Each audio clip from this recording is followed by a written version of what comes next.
What's going on, guys? Coach Matt and YouGoProBaseball.com here with my pitching coach, Hector Berrios, when I was playing in the Mets organization. This is a guy, he taught me a ton of stuff about pitching. In today's video, we're going to talk about something you guys asked me about a bunch. Show us a lefty pickoff move. Guys, I'm a righty. I don't know anything about a lefty pickoff move, but I got a great former pitcher and coach, pitched for many years professionally, coached for many years professionally, has a great pickoff move and a lot of information about it. Before we get into it, I want to talk about the Pro Command pitching target, something Hector invented. He created this in the day of velocity and technology, where we're talking about throwing 100 mile an hour every pitcher. Command gets overlooked a lot of the times, but this tool right here, this pitching target, is something great because it's a life-size catcher. You can hang it anywhere. The gloves are the right size. The number 2 and number 3 are right on the blacks of the plate. It's a great tool to really work on that pitching command. Hector was kind enough to let me sell this on YouGoProBaseball.com, my website. I'll leave a link down below where you can check it out. Hector also has a pitching book where he put all of this knowledge that he has from all of the years playing and coaching at the professional level into a book. It's on Amazon. I'll leave the link where you can get that. What's the name of the book? Unleash the Pitcher in You. A lot of great information in there. Definitely recommend checking it out. But let's get into it. Lefty pickoff move. Tell the story. You didn't have a pickoff move at first, did you? I did not have a pickoff move. It was just like something foreign to me. And what I could tell you is that I got curious. And by getting curious, I wanted to now have a good pickoff move. And how do I go about doing it? I started going to our center fielder, who was a guy, Milt Kyler, played in the big leagues.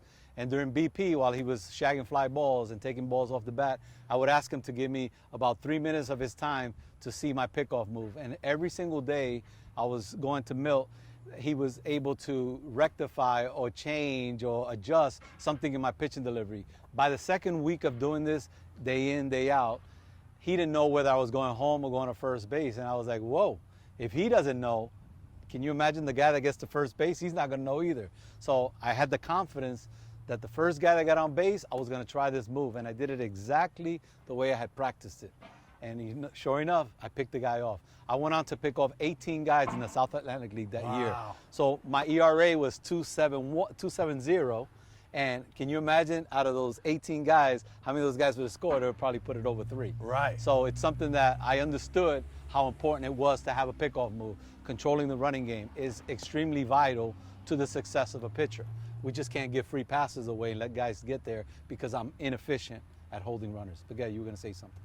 So were you trying to be, I don't want to say the word deceptive because that's in the rule book now where you're not supposed to deceive the runner.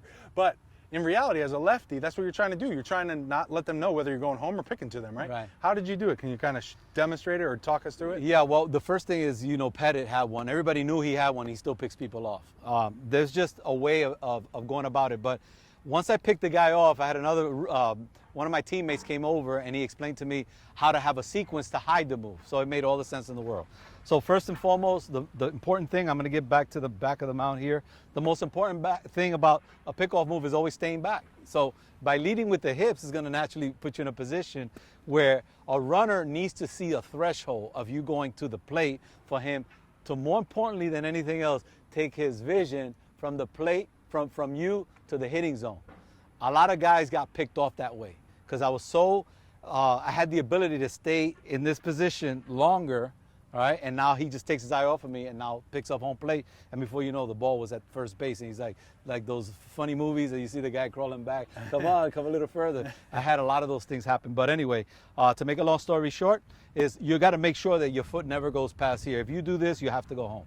Okay, so that's the first thing. So I learned to just basically bring my knee right to the front side of my body, which I teach here, but under the circumstances, I'm here and I'm rolling back, and as I go down to the plate, I basically could shift my direction with my heel this way or my heel that way. So my heel, staying on my heel, will take me that way or take me this way. Go ahead. Two things real quick, yes. So as a lefty going to first base, you have this 45 degree angle that you have to stay on this side of, right? Yes. The second question. Well, it's not on the rule book, and I asked the Major League umpire on that, and he told me it doesn't exist.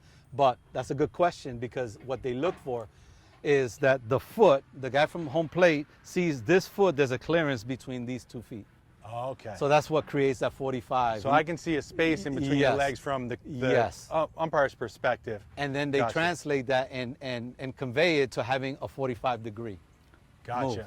but it Gotcha. doesn't exist in the rule book. That's what he told me, and I was like, wow. I Gotcha. learned something That's new. good to know. I never heard that. The second thing is you said you were on the back of the rubber here. Is that just because we're on the mound? Yeah, yes, because on the mound, I always pitch from the first base. So side you're of the going to be rubber. close, and Yeah. even that's where you pitch from, but also where you picked from. Yes. So you didn't change it. No, I did not change anything. My most important thing was here, and the thing is, anytime I went to first, learning this with Ron Ridenour, right? He said, anytime you go to first base, look at the runner and throw to first base. To incorporate your good move, you're going to do everything that you do to the plate. So the important thing is every time I went to the plate, I took my eye off the runner and went to the plate. I took my eye off the runner, went to the plate. So now with my best move, I take my eye off the runner and go to first base. So I'm hiding my best move and incorporating it exactly the way I would do my delivery. And to do you the plate. set him up? So give him the bad setup. move? The setup would be the sequence that we had that he taught me, and then I just started perfecting it. Was you look at the first base runner and you throw and you take your whole right side, turn it, and go to first base. You want everybody in the stadium to know that you're going to first base. The thing that I started to hear a lot of was the third base coach screaming across the diamond saying, he's got a better move than that. Hey, don't get fooled by that. He's got a better move. So now he's giving me an opportunity to throw a strike, because usually the hitter is giving him an opportunity to steal second base. All right, and if I can throw a strike to him and he still hasn't seen my best move, I'm sitting pretty. I'm in a good position. So now let's talk about your arms. Like, what are your arms doing? Are you trying to be like super short and like up to the air and throw like a catcher, or what? How does that work? A couple of things that you start to see over the years that I've seen guys as I taught. Their front heel, you could actually see their spike. All right, if they go back too far, their spike goes up and they go on to first base. If their spike goes under, they go to the plate. If they go into the toe. So that's one of the things that runners show. Oh, they need to see in order for them to know whether you're going home. Another thing that happens is that since they don't get on their backside long enough, what do? They start shifting their shoulders. So their arm literally goes back to third base to throw to first base. What I learned to do was keep my shoulders exactly the same way as I'm going to go to the plate. So I'm here, and then last minute go that way. And it prevented me from turning too early or getting on my heel too much to lift up that. So those are things that I learned and I was able to now rectify. But again, throw to first base, let everybody in the park, including third baseman, let them know that that's not your good move. Then I would do my move to the plate, boom, go home. And then now he's still doubtful, does he have a good move or not? So he's still waiting for me to throw, show him the good move. And what I would do is do a slide step to first base. So now I did something totally different. I went up high the first time and then a slide step straight to first base. So now he's thinking, is that his good move? Does it? I got him. Right. So by that time, he's got me. He knows when I'm going to go home. I raise my leg comfortably and boom. And all of a sudden, he's either looking into the hitting zone or he took off on me. And that's how I ended up picking up so many guys. So nice. Very, very important. Things to look for. If you're pulling back, your shoulder's twisting, he can see that. That's a tip for them to go back. If you lean back too much, you can show the tip of your spike. They're going to go back. If you go in your toe, they're going to know. So it's keeping it a happy medium. Keep it almost like your foot even and distribute it as far as your weight is concerned on the ball of your foot and the heel. Try to look as much like you're pitching as when you're pitching. Yeah, hide your best move.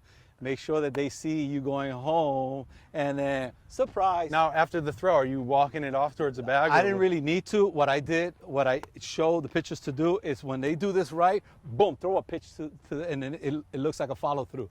Most of the pitchers that do that walk off, it looks so forced. It's like, boom, they throw and then they walk. You don't want that. Right. What you want? Be an athlete. Yeah, you want to do the good move. Boom, I threw the first, and I kind of follow through there. Just naturally. Naturally. However. And now, are you trying to throw to the tag? Are you trying to hit him in the chest? Or what are you trying to do with the throw? Yeah, the thing is, you always want to allow your teammate at first base to be able to make a snap tag. So you want to throw it here so he can able to drop the tag. If you're here, you got the guy picked off, and now you make a high throw, you just wasted an opportunity. And all of a sudden, if that guy scores, you're going to be hitting, really upset at yourself when that happened. When I was pitching in the Mets organization, when you were my coach, I don't know if you remember this, but there was a couple days where we timed our pickoffs. Yes. And as a righty, I think you wanted us, if I remember correctly, you wanted us under or around a 0.8 to the plate as a righty. to first base. Oh yeah, when we righty to when first we- base. Yeah. Lefties. Is there a It was number for under lefties? it was under 2. No, the lefty's a little different because you got the guy in front of you. The guys usually don't steal on lefties the same way because they're just afraid to get picked off. But with the righties, yeah, we would have little games. that Games, would be, yeah, games. I was competitive. always pretty good with the speed for the righty pickoffs, but I wasn't so deceptive. Another thing that you taught me was, and this is for a righty, but maybe you can touch on it as a lefty. One thing you taught me was a pickoff move, and you can't do this move anymore because they changed the rule. Yeah, they changed the rules. But as a righty with a man on third base and a man on second, you showed me this move, and I must have picked off 4 or 5 guys that year, was where you're coming home, you're hitting that 45-degree angle, and then spinning. So I'm acting like I was doing a pickoff move to first base as a lefty, but with the man on third. But instead of throwing here, I would spin and get the guy at second. And again, I picked off 4 or 5. You taught me that one. Yeah. Is there anything from the lefty move to second base? Are you doing an inside move? Are you doing a spin move? Like, for a lefty? There's things that, like, when you study the game and you've seen as many baseball games as I have seen over the time, and paid attention to so many things, runners always do certain things. They always do certain things. At second base, they're gonna come in a little bit, right, and then they're gonna get that little running start. The other one is that they come here and they do a choppy step, and they go here. And then the other one is that they'll go here. They're not trying to steal a bag, but you've seen this many times, and then they go back. It's timing these little things to offset the ability to get a jump to go. But once you understand that, I'm not a firm believer of having my middle infielder control the running game, because that guy could have had a bat. He struck out earlier. He's not really worried about that guy at second base. If he's a true professional, he will. But more likely than not, just human nature, he might have his guards down. And that runner belongs to me. If he scores, that goes on my ERA. So there's certain things that I need to do in order to control and avoid that guy from getting to third base. Because if he gets to third base, it's a 75% chance that he's going to score, as opposed to a 50% chance where he's at second base. But go ahead. So talk about mixing up your looks and your holds and how that plays a role into it. Well, the things with the at second base or at first base? All. Well, the big thing is that you have to be able to wear him out, right? One of the things I learned with Davey Lopes in big league camp with the Dodgers is that I asked him, I said, Davey, why holding the ball is such a difficult thing on runners? He goes, you got me in an explosive position for an extended period of time, and then you don't throw the ball. So I started thinking, I was like, wow, that's just like in the freaking Olympics. In the Olympics, a guy got a gun and everybody's waiting for that gun to go off, and somebody goes off and a false start. So it's the same thing. You hold the gun, and you decide when it is that you throw the ball. So you dictate how long you're going to wear him down. So it's almost like you're just wearing him down. And then the other thing, once you establish that wearing down, then you counter it with a quick one. And then you have to have, in my opinion, and this has worked extremely well for me, is that you have 4 different things that you do off of 2 different counts. So that guy has to worry about 4 things. You got to pick to first base, throw home, hold the ball, and hold the ball and pick. So either he's got to be a one-way lead or a two-way lead. A two-way lead, I want to go this way, but I have to worry about going this way. If he's thinking that way, you have a good shot of getting You're thrown done. out. And then he's got 4 things to worry about. That's great stuff. So there's a lot of little details that, can't be measured, right? Can't be measured through technology. That are things that are inside the game that are happening between the lines that you get through experience. We saw something last night, Game 6 of the World Series 2020. What are your thoughts on that without getting too far into it? If you guys don't know, it was what I'm talking about is the Rays pitcher was pulled after 73 pitches. And he was dealing. Yeah. And the idea behind it was that the third time through the rotation, the hitters' averages go up. But I'm talking about this kid was on fire. Yeah. What are you doing in that situation? Well, I am not Cash, to name the manager that actually did it. But it's extremely hard. I think when you look at a guy like Giraldi, right, he would have used his instincts. And his instincts told him what he was seeing. And what he was seeing was a guy dealing. He was top of his game. Guy just got a base hit with 1 out. You roll a ground ball, you're out of the inning. But if you go with the numbers now, it's the same thing as bringing in a lefty to a lefty, or you switch and a guy gets a base hit. You have to answer to it. So he's between a rock and a hard place. That's the way he's done it all year, so he's not going to change his game plan. And it's probably, and you could probably speak better to this, it's probably an organizational philosophy. Like, Yes. like you said, they're probably doing it all year. It's probably not him like saying, I got to do this, but they've been doing it all year because it's part of the organizational philosophy. So when you get there, you know, you're not going to change it. Or So, are you, you know? so it's now- a tough. Yeah, you between a rock and a hard place, but the instinctive guy, I believe, a guy like Giraldi would have probably stuck with him. Right.